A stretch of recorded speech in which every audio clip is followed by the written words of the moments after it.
Consecuencias del primer principio de la termodinámica y energía del gas ideal.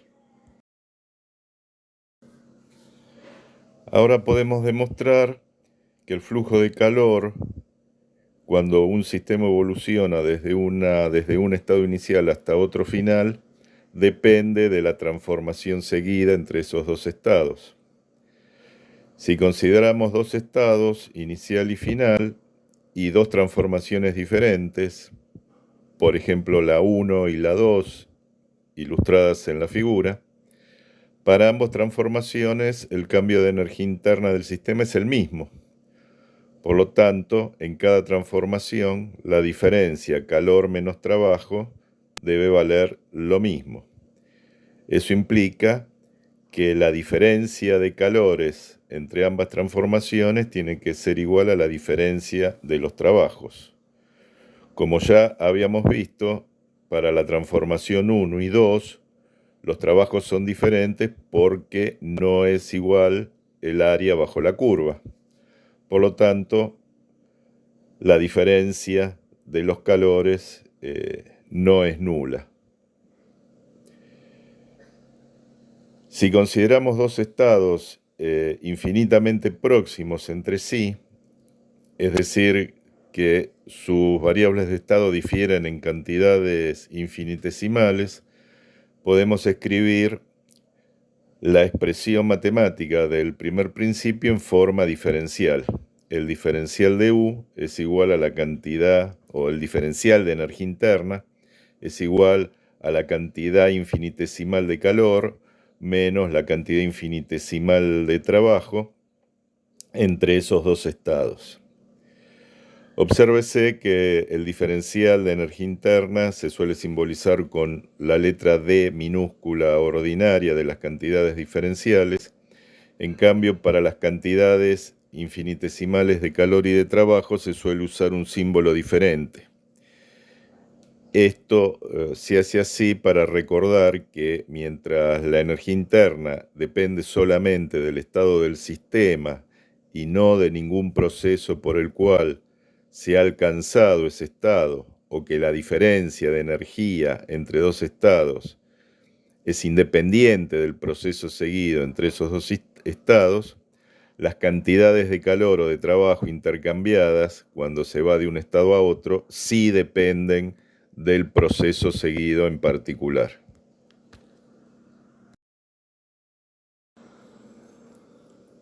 Un tipo de experimento desarrollado por Joule, entre otros investigadores, permitió obtener propiedades importantes sobre la energía interna de los gases ideales, es decir, de los gases cuando están suficientemente diluidos.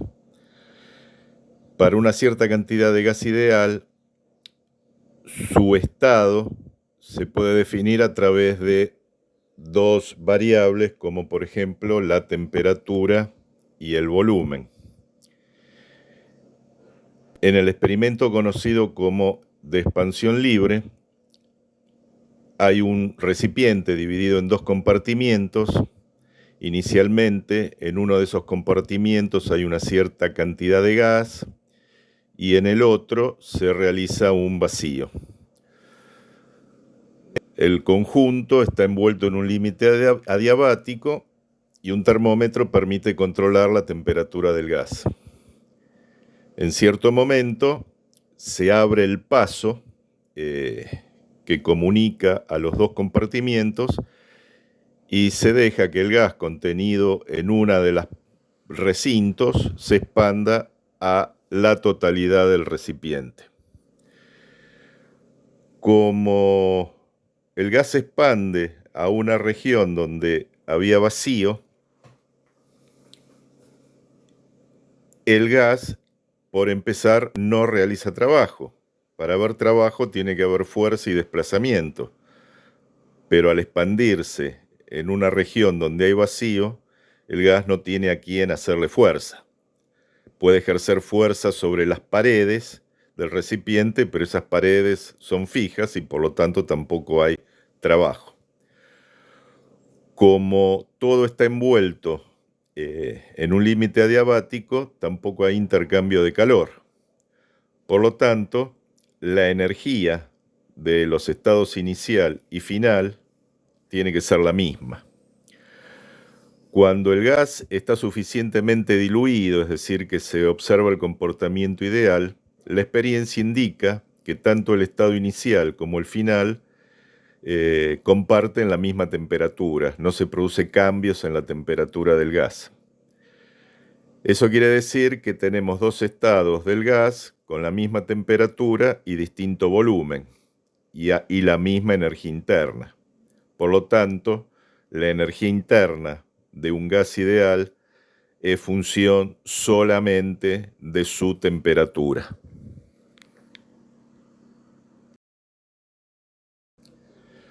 Ahora podemos también justificar lo que habíamos adelantado sobre el flujo de calor en las transformaciones isotérmicas para gases ideales. Los estados que corresponden a una isoterma de gas ideal no solo comparten la misma temperatura, sino que también comparten la misma energía interna.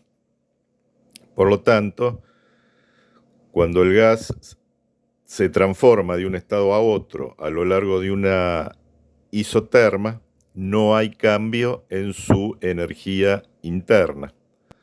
Por lo tanto, la diferencia entre el calor y el trabajo tiene que ser nula. Por lo tanto, la cantidad intercambiada de calor tiene que ser igual a la cantidad realizada de trabajo.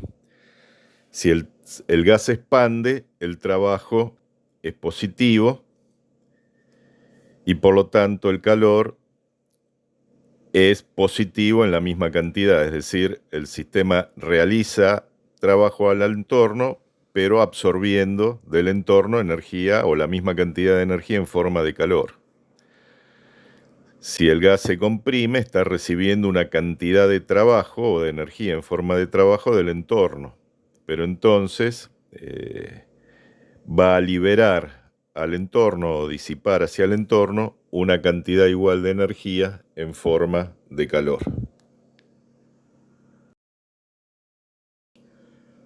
Consideremos dos estados cualesquiera, I y F, como los indicados en la figura.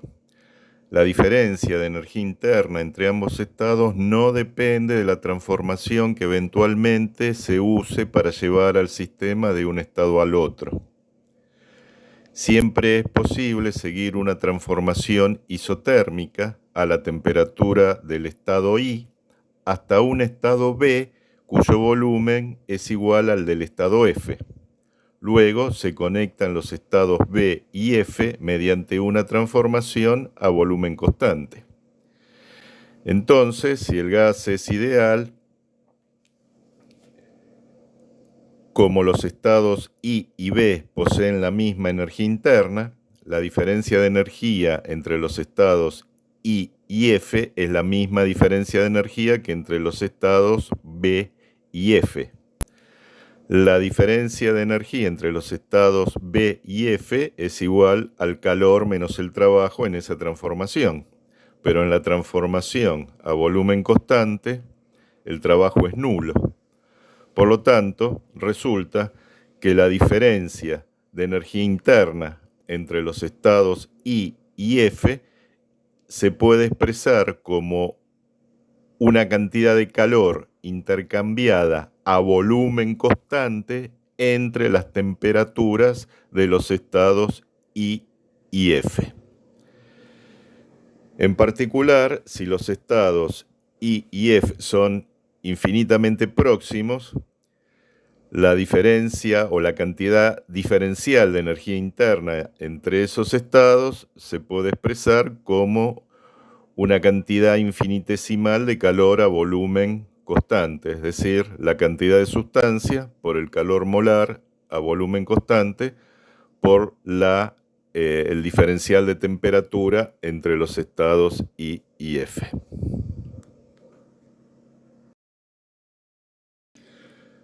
También podemos ahora justificar la relación de Mayer para el gas ideal. Supongamos dos estados I y F que comparten la misma presión y supongámoslos infinitamente próximos entre sí. La cantidad infinitesimal de energía interna entre ellos se puede obtener como las cantidades infinitesimales de calor y de trabajo a lo largo de la transformación a presión constante.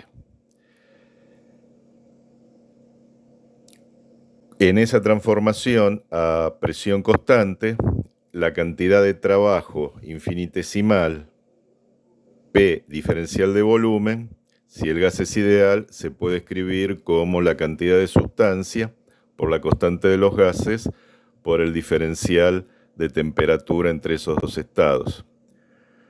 Con lo cual obtenemos una expresión para la diferencia de energía interna que es NCP menos NR por el diferencial de temperatura.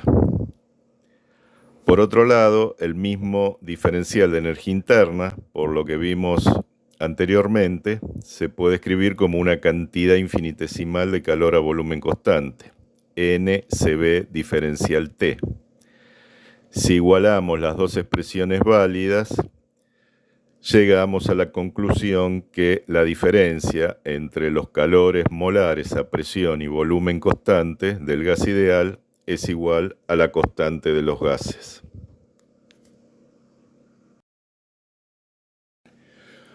Por último, podemos demostrar la relación que cumplen la presión y el volumen para los estados vinculados por una adiabática reversible de gas ideal. Hay varias ecuaciones que se pueden plantear. Acá damos una demostración de la más común, que es la que establece que el producto de la presión por el volumen elevado al índice adiabático es constante. Si consideramos dos estados infinitamente próximos entre sí, vinculados por una adiabática reversible, el diferencial de energía interna es solamente igual al diferencial de trabajo cambiado de signo, que es menos P por el diferencial de B.